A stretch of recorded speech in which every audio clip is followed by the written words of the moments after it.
Hey there guys, just wanted to show off a cute little interaction. It's kind of a micro team build today. This is not a full 300 point team. It's not even like a full even 200 point team. It's like 220 or something like that, something weird in the middle. But this is a fun little like point stall version of X-Men. I have used this to great effect in tournament runs in a swap out X-Men team because unless you have exactly the cosmic beast that can outwit characters who can't be outwit, it's a little hard for X-Men to actually kill something like a Thanos. One of the main strengths that the Thanos team has is that the Thanos plus a possessor is 200 points. So if you can't score more than 200 points and you can't kill the Thanos and they score more than 100, you lose the game. So that's kind of what we're trying to do with this team, is emulate that a little bit. And we basically are doing that with a million different rollouts because Thanos is hard to hit because of the mind control and he just outranges you. This team is hard to hit because every single one of your characters has at least 2 rollouts and the potential for 3. So starting off with North here, we run him at his 150 point line for this build.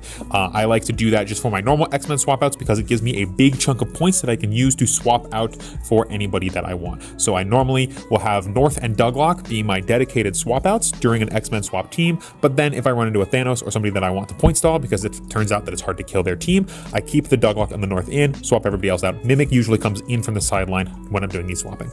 But with North, when he uses the X-Men team ability to heal another character, that character's attack value becomes 12, which is relevant for Douglock because he has a 10, and Mimic has an 11 for basically his entire dial. He picks up Close Combat Expert at one point, but that can still bump his attack up to a 12, then the Close Combat Expert turns him up to a 13. And then also when another character uses the X-Men team ability Heal North, this turn his attack and damage value becomes equal to the character's printed value, which is always going to be lower, at least on this team. That team ability comes up, though it's not the reason we're running him. This other ability is very funny. He's got Energy Shield Deflections, and when he's targeted by a range attack, basically, you can choose to not use Energy Shield Deflections and instead increase his Impervious and Super Senses rolls by +1. And with this Energy Shield Deflections, he's only got a 17. So if your opponent's attacking you with a Thanos, they've got like 14, 15 attack. They're heading into the Energy Shield Deflections. It's not going to matter, especially since they have the probability control. They can re-roll it.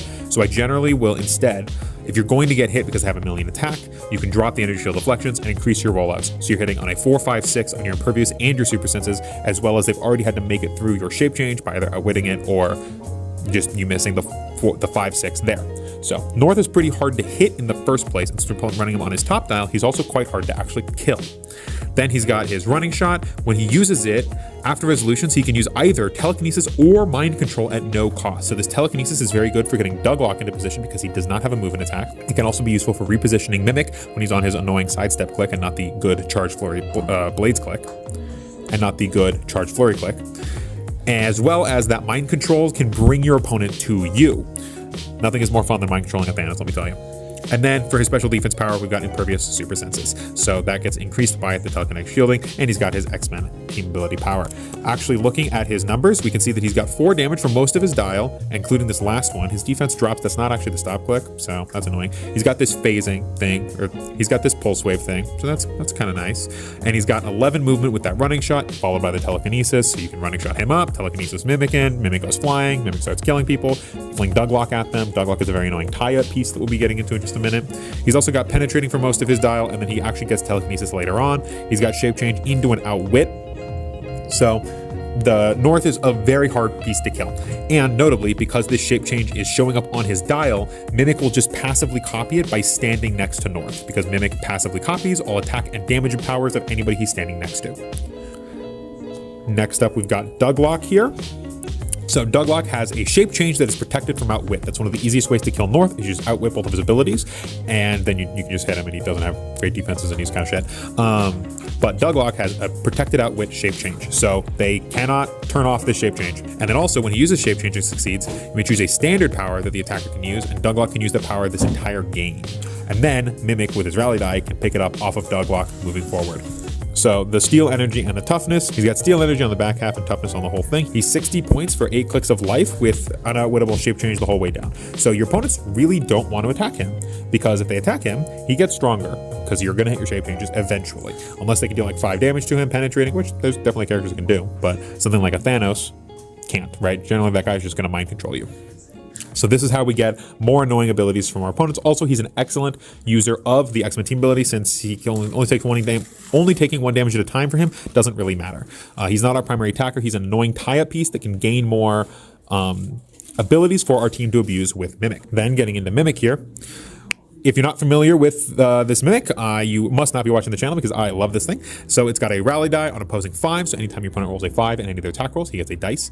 And then he can remove his rally die, and you choose any standard power on any friendly character within range, not range and line of sight, and he's got an 8 range, so basically anybody on your team. And then if they can use that power, Mimic can use that for the entire game. So we can copy the powers that Douglock has picked up, so then he can use it the entire game. We can copy the Impervious and the Super Senses from North. I go with the Impervious first, since we start on Super Senses, and standing him next to him gives him the shape change. So we have our 3 outwit, so we have our 3 rollouts there automatically. Mimic is our attacker piece here. North can attack, Mimic's our main attacker. Because also, he can use the displayed standard attack and damage powers of adjacent characters, like I said. For Douglock, this will come up with his Steel Energy, because on the low dial, where we are running him, he only has 5 clicks of life, so that Steel Energy is going to come into play if Mimic takes a little bit of damage, as well as picking up that shape change from North. Also, in this special movement power, he's got Charge, Flurry, Plasticity, so he's going to run up at you from 6 squares away, flurry into you with Exploit Weakness, and try and blow you up. If you can get Blades, Claws, Fangs on Douglock from a stolen thing, giving that to Mimic is very nice, because then your Charge, Flurry, Blades. Notably, in order for Mimic to passively copy the ability, it has to be showing on their dial. So any powers that Douglock copies will not be able to be passively copied by Mimic, but his rally die can copy any abilities that Douglock has for the entire game. Then, just looking at the back of his dial, he's just good numbers. We've got Exploit Weakness, we've got Close Combat Expert, we've got some penetrating on our range attacks, because again, we do have that range 8. This does come up often, especially with the North being able to dual target, Mimic being able to shoot as well. Douglock technically has range, but he doesn't really ever use it. We've got this movement ability on our top click and our 4th and 5th click here. So these 2 ones in the middle have the sidestep clicks, and we bounce between Super Senses and Impervious. So for Mimic, typically if you get that rally die, I like to copy the Impervious first, because we have Super Senses and standing next to him gets the shape change. Then we can copy the shape change off of either one of these. Then, depending on which click you're on, you might want to pick up the Super Senses if you're on an Impervious click or whatever, or try picking up some of Douglock's abilities. The Steel Energy is nice for the healing, especially if you're on these back half. You have the Flurry with the healing, so you flurry up, heal up, that's nice. And you've got your penetrating damage, decent attack stats, decent damage stats the whole way down. So this is a kind of team core to build around, I would say. This is not a full team. You do need other supporting pieces for this team, like the Moira McTaggart to give Mimic rally dice, or other minor supporting pieces to go with your pieces to make this a full-fledged team. This isn't even a full, like, 300-point team. Just on the point value alone, you're going to want more pieces. You can run stuff like the Power Gem with Mimic, because I primarily use this as a counter to Thanos, because if he tries to mind control you, you have your shape changes, and then if you shape change the mind control, then he can't deal damage to you. And typically on the Thanos teams, Thanos is the only thing that's doing any damage. He's the only attacker. The other pieces are just like minor little utility pieces. Also, if he does successfully mind control you, he can't mind control any of the attackers, because if they attack somebody, they're just going to get shape changed or roll out or whatever, so it's not going to matter. So they end up mind controlling the little utility pieces because they don't have the rollouts, and then they don't do any damage to your big guys because they all have all the rollouts. So this team eats mind control teams alive, even though there is no Battle Fury, right? So you can shoot me with the mind control. That's fine. I don't care. As long as the mind control is like your entire game plan, which is like 90% of a Thanos team's game plan, is to just mind control you and then pick off a couple pieces and then not have your pieces die. Then this team counters those teams very effectively, I have found. It is very difficult for teams that are only making a few attacks to break through all of your rollouts, or teams with few outwits to break through all of your rollouts. And from my experience, at least the Thanos teams that I've run into tend to not have a crazy amount of outwits, and if you bring some outwits on your other pieces, you can attempt to outwit their outwits depending on what pieces they're on, and get your rollouts back that way. All in all, I really like this team. I like it as a good secondary option for most normal X-Men teams for when you run into those awkward matchups. This point stall team does its job very effectively, and it is very annoying to play against. I have played against teams where the final point total has been 0 points to 10 points, and I got the 10 points. So, this team is very effective at what it does, and I hope that if you guys have these pieces, you check out the team for yourself and annoy all your local friends with it, because that's what this team does. If you like the video or the team, please give us a like and subscribe, and we will see you guys next time.